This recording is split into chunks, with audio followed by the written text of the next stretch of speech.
আলহামদুলিল্লাহ, সমস্ত প্রশংসা, সমম প্রশংসা, সীমাহীন প্রশংসা একমাত্র আল্লাহ তাআলার জন্যই, যিনি আমাদের জীবন দিয়েছেন, যিনি আমাদের মৃত্যু ঘটাবেন। গ্রহণাত্মক সমস্ত কিছুর মহাসৃজয়িতা সেই মহান প্রভুবরক আল্লাহ, একক সর্বশক্তিমান আল্লাহ, তারই সকল প্রশংসা সর্বদা আলহামদুলিল্লাহ। সকল স্তব স্তুতি, সুমহান মর্যাদা, গৌরব, অহংকার এবং বিক্রম একমাত্র আল্লাহ তাআলার জন্যই। এবং সে আল্লাহ তাআলার হাবিব, আল্লাহ তাআলার প্রেমাস্পদ, সারা কায়নাত রাসূল মকবুল হযরত মুহাম্মদ মুস্তাফা মুহাম্মদ মুস্তাফা সাল্লাল্লাহু আলাইহি ওয়াসাল্লামের প্রতি অসংখ্য ধারায় দরুদ ও শান্তি বর্ষিত হতে থাক, অনন্তকালের জন্য অবিশ্রান্ত ধারায় সবাই আল্লাহুম্মা আমিন। এবং সেই সাথে সাথে রাসূল কারীম সাল্লাল্লাহু আলাইহি ওয়াসাল্লামের পবিত্র প্রিয় বংশধরগণ, তার ঘনিষ্ঠ সাহাবীগণ, সাহাবে আজমাইনগণ, তাবেঈনগণ এবং এ পর্যন্ত যত ওলিয়া গাউস কুতুব সাদিকিন মুমিন বান্দা বান্দীগণ পৃথিবী থেকে চলে গিয়েছেন, তাদের সকলের আলোকে অবিশ্রান্ত ধারায় শান্তি বর্ষিত হতে থাক, সবাই আল্লাহুম্মা আমিন।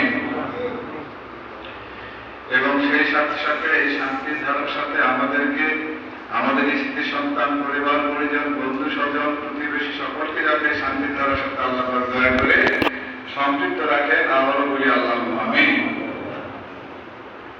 আজকের মুক্তবাদ মাহফিল ব্যাখ্যা বিশ্লেষণে যাওয়া হচ্ছে না, শুধু মুক্তবাদ পাঠ করে আজকে শেষ করা হবে। রমজান মাস,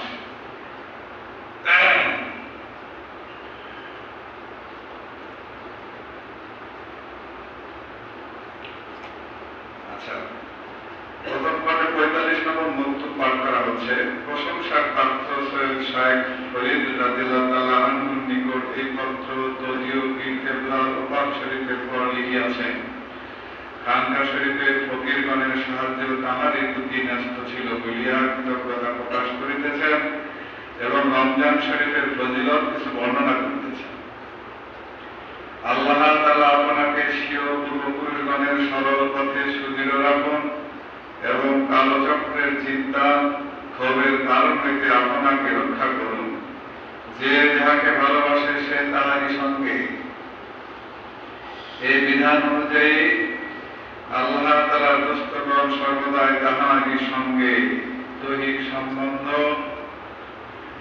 উক্ত সম্বলনের এক প্রকার প্রতিবন্ধক বটে।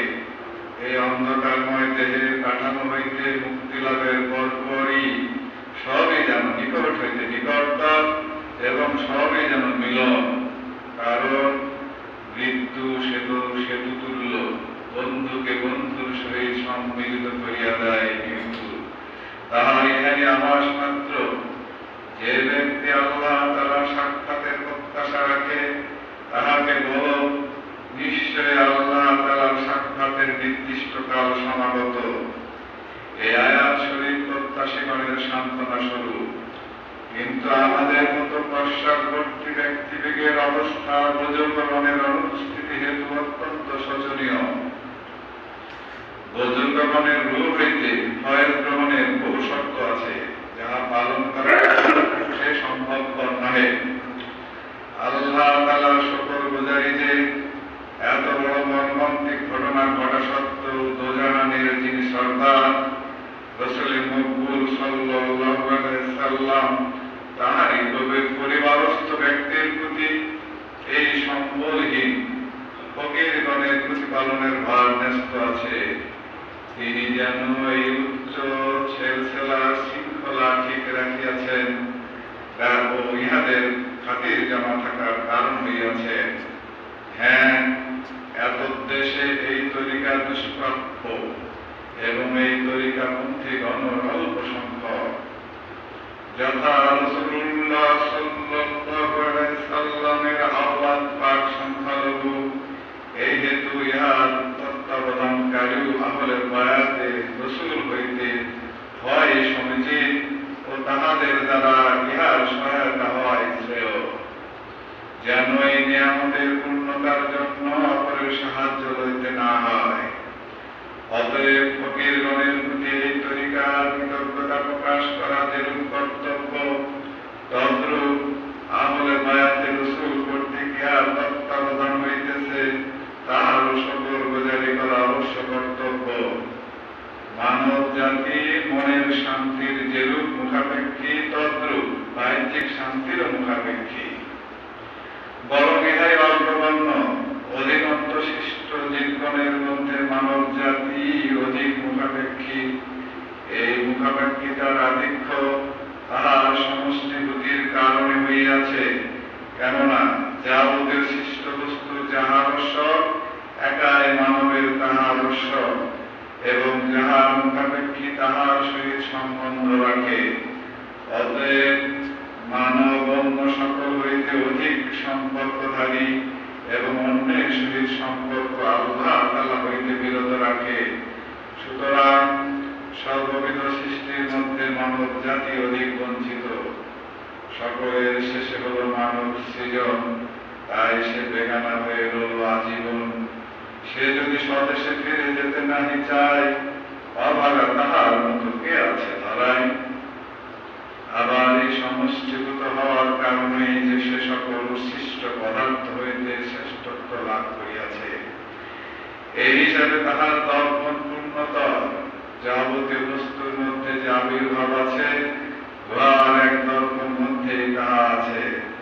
অতএব এই হিসাবে সর্ববিধ সৃষ্টির মধ্যে মানব জাতি শ্রেষ্ঠ। অক্ষান্তরে যাবতীয় সৃষ্টি হইতে সেই নিকৃষ্ট। তাই সৃষ্টি শিরোমণি হযরত মুহাম্মদ সাল্লাল্লাহু আলাইহি সাল্লাম মানব বংশজাত এবং নিকৃষ্টতর আবু জেহেলও এই বংশজাত হইয়াছে।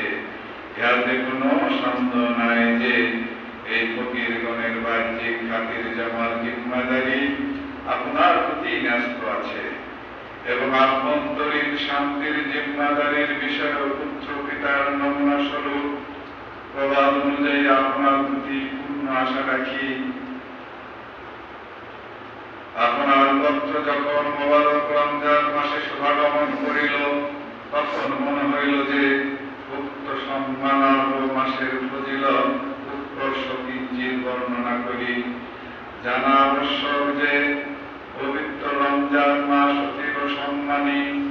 এই মাসে নামাজ, জিকির, সাদকা ইত্যাদি প্রকারের যে কোনো নফল ইবাদত করা হোক না কেন, তাহা অন্যান্য মাসের ফরজের তুল্য মূল্য রাখে, এবং উক্ত মাসের ফরজ ইবাদত সমূহ অন্য মাসের ফরজের 70 গুণ অধিক মূল্য রাখে। কেউ যদি এই মাসে কোনো রোজাদার ব্যক্তিকে খানা ও ইফতার করায়, আল্লাহ পাক তাহাকে ক্ষমা করিয়া দোজখ হইতে নিষ্কৃতি প্রদান করিবেন, এবং উক্ত রোজাদারের সওয়াবের অনুরূপ সওয়াব ইহাকে প্রদান করিবেন। অবশ্য ওই রোজাদারের সওয়াব কিছুমাত্র লাঘব হইবে না। উক্ত মাসে কেউ যদি স্বীয় ভৃত্য দিগের কার্য লাঘব করে, তবে তাহাকে আল্লাহ পাক ক্ষমা করিবেন এবং দোজখ হইতে মুক্তি দান করিবেন। হযরত নবী করিম সাল্লাল্লাহু আলাইহি সাল্লাম এই মাসে বন্দীদিগকে মুক্তি দান করিতেন এবং তাহার নিকট যে যাহা প্রার্থনা করিত তাহাই প্রদান করিতেন। এই মাসে তাহাকে আল্লাহ তাআলা যদি নেক কাজ করিতে তৌফিক প্রদান করেন, সে বৎসর ধরিয়া নেক কাজ করার সুযোগ প্রাপ্ত হইবে। কিন্তু এই মাস যদি অশান্তিতে অতিবাহিত হয়, তবে বৎসর ভরিয়া তাহার অশান্তি চলিবে। অতএব যথাসাধ্য প্রফুল্ল চিত্ত ও শান্তির সহিত এই মাস অতিবাহিত করার চেষ্টা করা উচিত এবং এই মাসকে আল্লাহ তাআলার যথেষ্ট নিয়ামত মনে করা উচিত। এই মাসের প্রত্যেক রাত্রিতে যে কত সহস্র দোজখীদিগকে দোজখ হইতে রেহাই দেওয়া হয়, তাহা বলাই বাহুল্য। উক্ত মাসে বেহেশতের দ্বারসমূহ উন্মুক্ত এবং দোজখের দ্বারসমূহ আবদ্ধ করিয়া রাখা হয়। শয়তানদিগকে জিঞ্জিরাবদ্ধ করিয়া রাখা হয় এবং রহমতের দুয়ারগুলো খুলিয়া রাখা হয়। অবিলম্বে ইফতার এবং অতি বিলম্বে সেহরি করা রাসূল পাক সাল্লাল্লাহু আলাইহি সাল্লামের সুন্নাত। তিনি এ বিষয়ে বিশেষ তাগিদ করিয়াছেন। বোধহয় বিলম্বে সেহরি ও বিলম্বে ইফতার করার মধ্যে অবশ্য বান্দার অক্ষমতা ও মুখাপেক্ষিতার পরিচয় পাওয়া যায়। যাহা বন্দেগীর মাকামের উপযোগী, কর্মা দ্বারা ইফতার করা সুন্নত।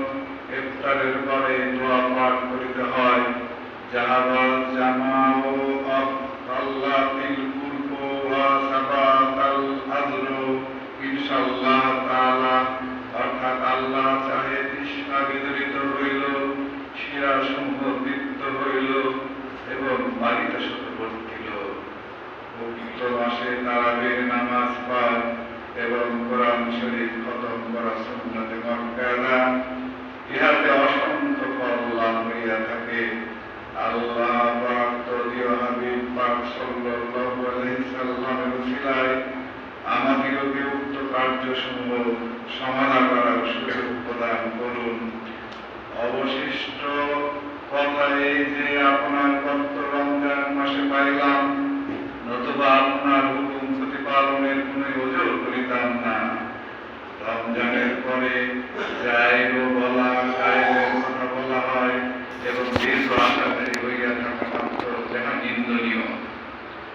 ফল কথা আপনি যাহাতে সন্তুষ্ট তাহাতে আমার কোন আপত্তি নাই, যেহেতু আপনার বাহ্যিক ও আভ্যন্তরীণ উভয়বিধ হক আমাদের উপর আছে। হযরত পীর কেবলা ফরমাইয়াছেন যে, শায়েখ জীবের হক তোমাদের সকলের উপর বর্তমান আছে, কেননা তিনি তোমাদের এই শান্তির কারণ। হযরত নবী করিম সাল্লাল্লাহু আলাইহি ওয়াসাল্লাম এবং তাহার আওলাদগণের উসিলায় আল্লাহ পাক আমাদিগকে স্বীয় মর্জি অনুযায়ী নেক কার্য করিবার সর্বদা সুযোগ প্রদান করুন। অধিকার লিখিয়া কি কষ্ট দেব। আসসালামু আলাইকুম ওয়া রাহমাতুল্লাহ। আলহামদুলিল্লাহ, একবার সূরা ইখলাস